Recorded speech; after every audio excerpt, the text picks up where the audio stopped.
বিশ্বনবী রহমতুল্লিল আলামিন বলেন, আমার উম্মতরে হাসরের ময়দানে আল্লাহ তাআলা যখন ইসরাফিল আলাইহিস সালাতু ওয়াস সালামের সিংহার ভুকের মাধ্যমে সবাইকে কবর থেকে যখন উঠাইবেন, উঠানোর সময় কারো শরীরে কাপড় থাকবে না, সবাই উলঙ্গ থাকবে।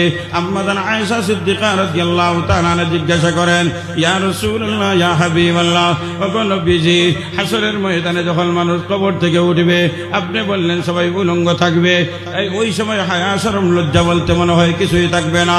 কারণ সন্তানগুলি মা বাবার সামনে উলঙ্গ, মা বাবা সন্তানের সামনে উলঙ্গ, ভাই বোনের সামনে উলঙ্গ, বড়রা ছোটদের সামনে উলঙ্গ, ছোটরা বড়দের সামনে উলঙ্গ।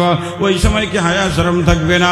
আম্মা জান আয়েশা সিদ্দিকা রাদিয়াল্লাহু তাআলা জিজ্ঞাসার জবাবে বিশ্বনবী রহমাতুল্লিল আলামিন বলেন, আয়েশা গো, হাসরের ময়দানের হিসাব নিকাশের ভয় এমন প্রচন্ড হবে যে ভয়ের কারণে মানুষগুলি কবর থেকে বের হওয়ার পরে